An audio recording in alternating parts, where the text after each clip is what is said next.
Pak Jokowi ku lho ngono lho, mentang-mentang. Lah iya, padahal Pak Jokowi kalau nggak ada PDI Perjuangan juga aduh kasihan dah.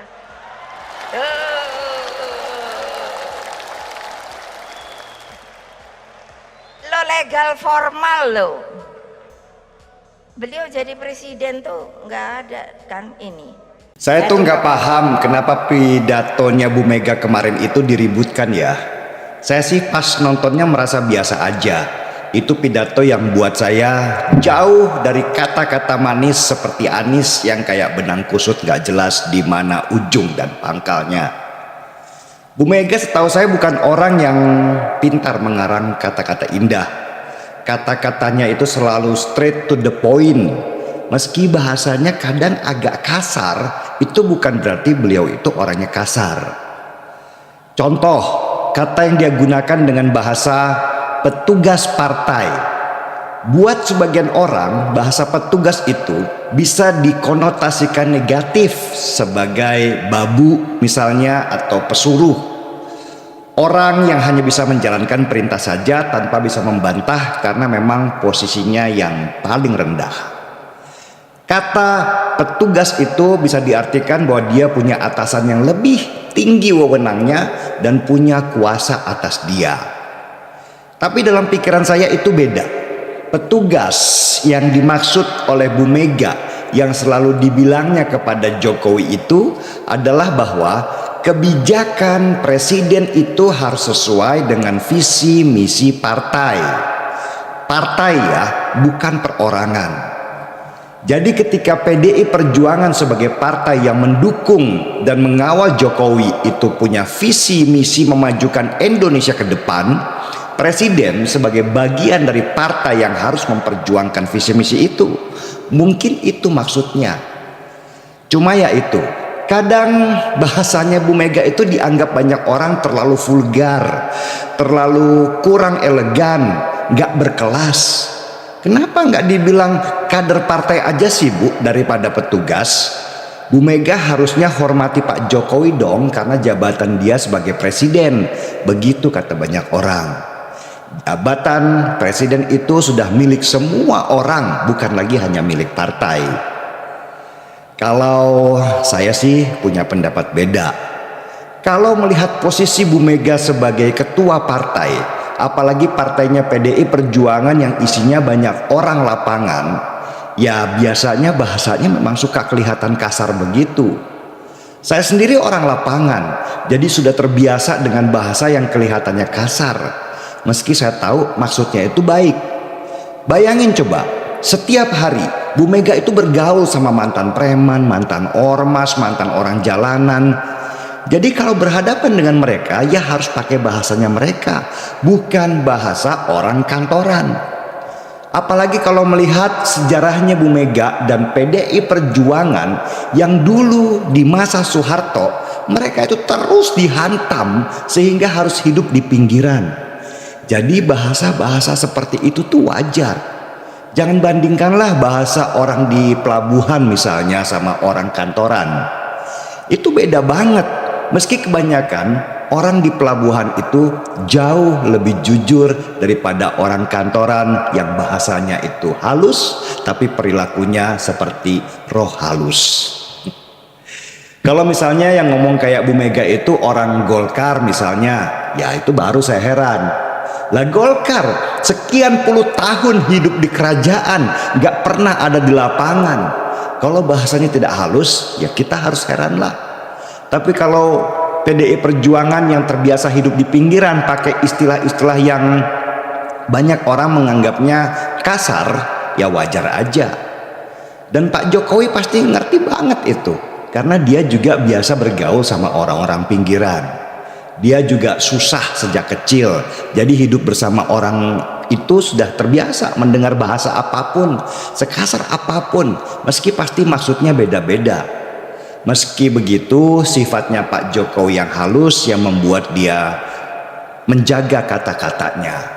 Beda orang, beda karakter, tapi visi dan misi mereka itu sama saja. Lagian, Bu Mega sejak awal sudah memposisikan dirinya sebagai ibu buat kader-kader PDI Perjuangan.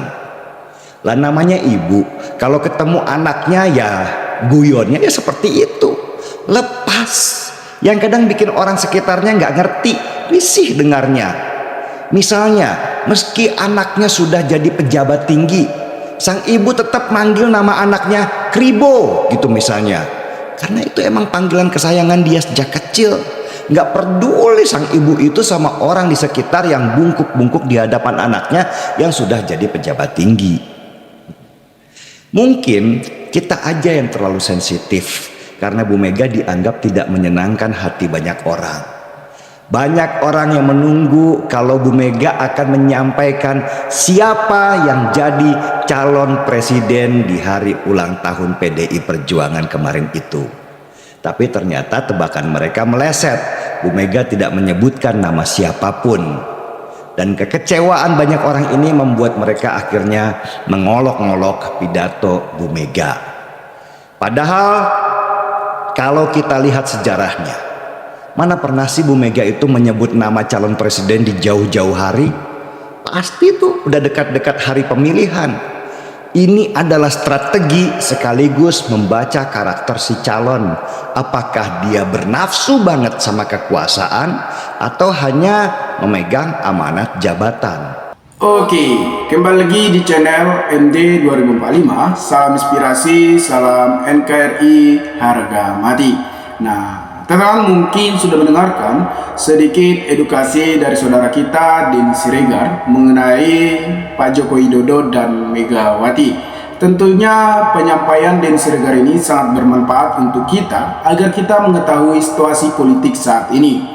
Tentunya Megawati mengatakan bahwasannya tanpa PDIP Pak Jokowi tidak jadi presiden.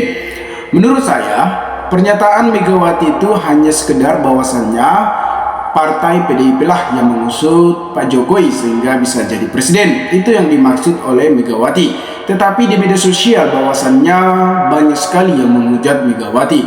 Padahal itulah dinamika politik. Tentunya kalau kita ambil sisi positifnya, hanya Megawati mengatakan hal tersebut karena partai PDIP lah yang berjuang sehingga Pak Jokowi bisa jadi presiden. Nah, seperti yang dikatakan oleh Denny Siregar, memang sangat membuka wawasan dan pikiran kita agar kita tidak terlena dengan hal-hal yang terjadi saat ini. Menurut saya, Denny Siregar ini sangat-sangat orang yang cerdas dan sangat bisa berpolitik yang sehat.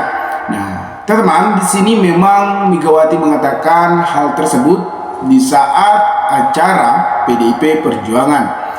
Megawati bilang Jokowi tak jadi presiden tanpa PDIP. Pengamat memang benar, bukan merendahkan. Memang pernyataan dari Megawati itu bukan merendahkan Pak Jokowi, karena partai PDIP lah yang mengusut Pak Jokowi, yang berjuang dari awal sampai 2 periode. Coba kalau misalnya PDIP tidak mengusut Pak Jokowi dalam kontestasi pemilu, mungkin saja Jokowi tidak menjadi presiden. Padahal itu benar apa yang dikatakan oleh Megawati tersebut menurut saya. Tetapi kalau kita berpikir secara negatif, memang kita sudah salah. Padahal Megawati sudah menganggap Pak Jokowi sudah menjadi anaknya. Jadi, pengamat politik sekaligus Direktur Eksekutif Indonesia Politik, Kurniawan menyebut bahwa pidato Ketua Umum PDIP Megawati Soekarno Putri tidak merendahkan Presiden Joko Widodo. Diketahui sebelumnya pada acara HUT PDIP ke-50, Megawati dalam pidatonya sempat menyebut bahwasannya Jokowi tak akan menjadi presiden tanpa dukungan PDIP. Nah, itu kan tanpa dukungan PDIP. Kan Pak Jokowi kan berasal dari partai PDIP, yang mereka adalah salah satu kader partai PDIP yang dipimpin Ketua Megawati Soekarno Putri. Yang menurut saya itu adalah sekelas dukungan agar membakar semangat kita. Nah, jadi jangan berpikir bahwasannya Megawati merendahkan Pak Jokowi, bukan. Karena mereka lah yang mendukung penuh untuk memenangkan Pak Jokowi dalam kontestasi sampai 2 kali menjadi presiden. Nah, teman-teman, Statement Megawati benar dan tidak ada unsur merendahkan karena bicara secara teknis politik, kata Dedi kepada Tribun Rabu 18 Januari 2023 kemarin. Menurut Dedi ada hal itu karena secara teknis kontestasi Pilpres diwajibkan melalui partai.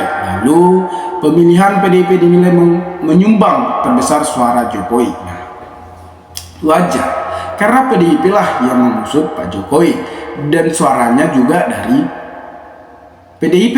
Jadi ya menurut saya itu bukan merendahkan Pak Joko Widodo.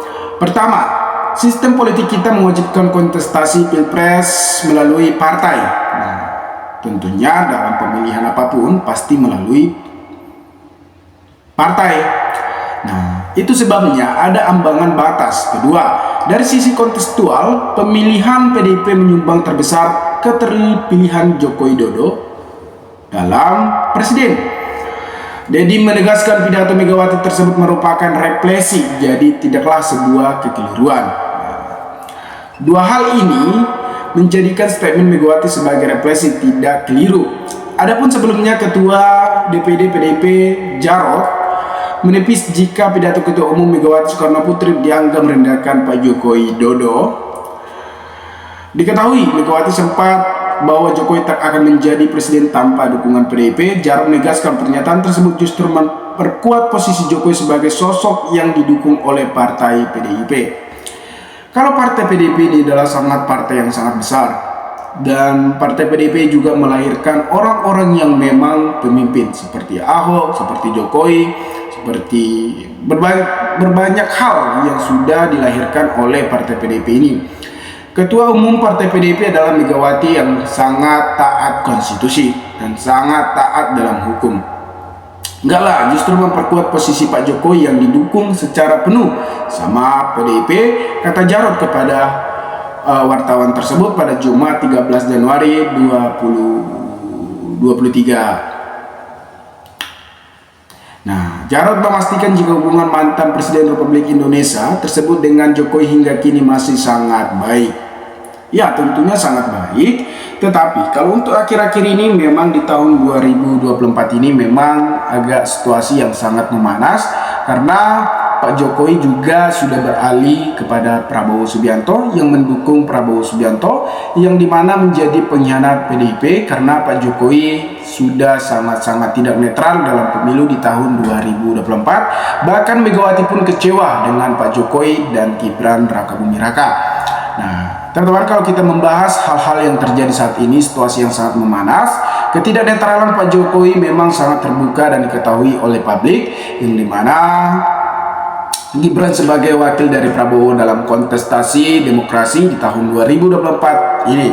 Nah, kalau kita lihat memang kekecewaan Megawati bukan hanya sekedar biasa saja, tetapi sudah sangat kecewa karena Megawati sudah melahirkan Pak Jokowi dan menciptakan robot sampai 2 kali menjadi presiden. Asumsi masyarakat terhadap Pak Jokowi dan Gibran harusnya penuh mendukung Ganjar dalam kontestasi di tahun 2024 ini. Tetapi inilah dunia politik, kadang menjadi teman, kadang menjadi lawan. Nah, kalau kita lihat memang harus lebih kontroversial, yang dimana kita harus memahami dunia politik ini agar kita tidak terjebak dengan kata-kata manis saat ini. Nah, teman-teman, kalau kita lihat memang pernyataan Pak Jokowi baru-baru ini, kalau nggak salah pada tanggal 24 Januari 2024, yang dimana Pak Jokowi menyatakan bahwasannya presiden boleh berkampanye dan bisa memihak. Nah, di situ akan menjadi pro dan kontra, yang dimana ada yang pro dan ada yang kontra. Dan banyak juga pengamat politik yang mengkritik pernyataan Pak Jokowi ini. Apa yakin tidak menggunakan APBN atau fasilitas negara? Tentunya Pak Jokowi akan membutuhkan alat negara seperti Pak Pampres. Tentunya mereka akan menggunakan APBN. Dan mobil transportasi tentunya harus menggunakan. Apakah Jokowi mau mengambil cuti? Tentunya tidak bisa karena dia masih menjabat sebagai presiden yang harus mendatangi warga, setiap warga, dan masih ada tanggung jawabnya yang harus diselesaikan program-program atau amanat yang sebelumnya. Nah, kembali lagi kita mengenai Megawati tersebut, bahwa Megawati memang sudah kecewa saat ini dan sudah sangat muak dengan drama-drama Pak Jokowi yang saat ini. Megawati ini saya akui memang sosok putri yang sangat baik dan ilmu politiknya juga sangat sehat. Dan seperti yang dikatakan Denny Siregar tadi, memang sangat bermanfaat dan sangat membuka wawasan dan logika kita agar kita tidak terjerumus dengan politik-politik dinasti saat ini. Dan kita jangan mengambil negatif terhadap pernyataan Megawati yang mengatakan bahwasannya tanpa PDIP Pak Jokowi tidak menjadi presiden. Ya tentunya karena tanpa PDIP juga, karena PDIP lah yang mengusung Pak Jokowi dalam kontestasi sehingga Pak Jokowi bisa menjadi presiden saat ini. Jadi menurut saya pernyataan itu tidak merendahkan Pak Jokowi, bahkan membuat dukungan penuh dari partai PDIP. Nah teman-teman, saya yakin bahwa teman-teman sudah memiliki pilihan dalam kontestasi di tahun 2024 ini agar menggantikan Pak Jokowi di tahun 2024 sampai 2029 dan menjalankan program dan visi misi setiap calon. Saya yakin Ganjar menang dan Mahfud akan menjadi wakil yang memberantas korupsi karena Mahfud MD adalah seorang ahli hukum dan Ganjar sangat dekat masyarakat dan integritas dan wibawa juga sangat terbukti. Dan saya yakin bahwasannya mereka bisa menjalankan amanah dan program-program yang telah dilontarkan kepada masyarakat dan yang sudah disebarkan segala internet gratis. Ya, kalau berbicara internet gratis ini tentunya sangat bermanfaat agar semua rakyat Indonesia bisa menikmati internet gratis dan bisa mengakses berita-berita saat ini mengenai dunia digital. Memang sangat membutuhkan internet gratis, apalagi dikhususkan untuk anak sekolah agar mereka mengetahui dunia teknologi saat ini di media sosial, berbagai platform bisa mereka ketahui. Nah teman-teman, dimanapun Anda berada, maka berikanlah tanggapan teman-teman di kolom komentar agar kita bisa saling tukar pikiran satu antara lain. Salam inspirasi, salam NKRI MD 2045 melaporkan.